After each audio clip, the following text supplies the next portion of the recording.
I used to be like MJ from Spider-Man. Not because of my good looks, but because of our shared philosophy on life. See, when I was just a young, foolish little lad, I used to believe that if you expected disappointment, then you could never really get disappointed.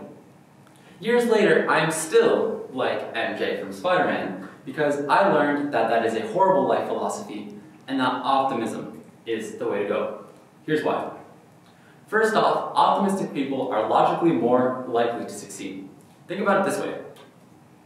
When faced with an opportunity, who's more likely to try? Someone who thinks they'll fail, or someone who thinks they will succeed? Obviously, someone who thinks they will succeed. Now, who is more likely to succeed? Someone who tries, or someone who doesn't try? Obviously, someone who tries. As you can see from my comprehensive graph here, people who think they will succeed are more likely to succeed. We all know from our friend Zach Meyer that you miss 100% of the shots you don't take. So better be optimistic and try than to give up before even trying. Sure, you might still be single after asking someone out, but you also might not be. So may as well shoot your shot. Similarly, thinking positively also helps you see solutions rather than problems, thus improving the way you deal with every situation. Furthermore, like our friend Mr. Bouchard says, we are all human beings, and as human beings, we just love to be right.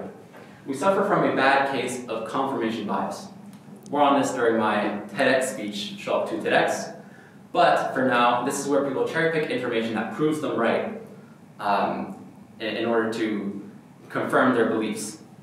So if you expect the worst outcome, then you'll focus on everything that proves you right, thus making the situation worse. You may even go as far as to self-sabotage yourself in order to prove yourself right. Let's say you decide to go to a weekend animation and you expect it's going to be a big bummer. Well, why would you try to make it fun? It's going to be boring anyways. So then you'll go and then you'll think, oh, none of my friends went, I didn't talk to anyone, and I slipped on the ice on the way there. It was super boring. Well, of course it was. You didn't even give it a chance. Whether you think something will be great or something will be horrible, you'll probably be right either way. And this applies not only to situations, but also to your self-esteem.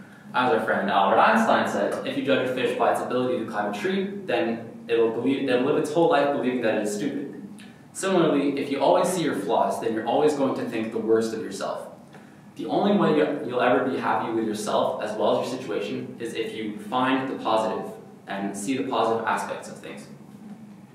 And lastly, positive people are just more fun to be around. It's always more pleasant to be around optimists than people who are always complaining. Now, if you're not convinced yet that you should be an optimist, let's go back to our MJ philosophy over here. So if you do think positively and then you do get quote-unquote disappointed, then what? Well, first, thinking positively doesn't mean naively believing that everything is going to be sunshine and rainbows, because obviously that's not the case. You can focus on the positive while still not totally ignoring the possibility of a negative outcome. If something does end up bad, well, it happens, but you already knew that was possible. So just brush it off your shoulder and keep going. In the words of Sienna Webster, you can't control what happens, but you can control how you react. So in other words, you can control your attitude.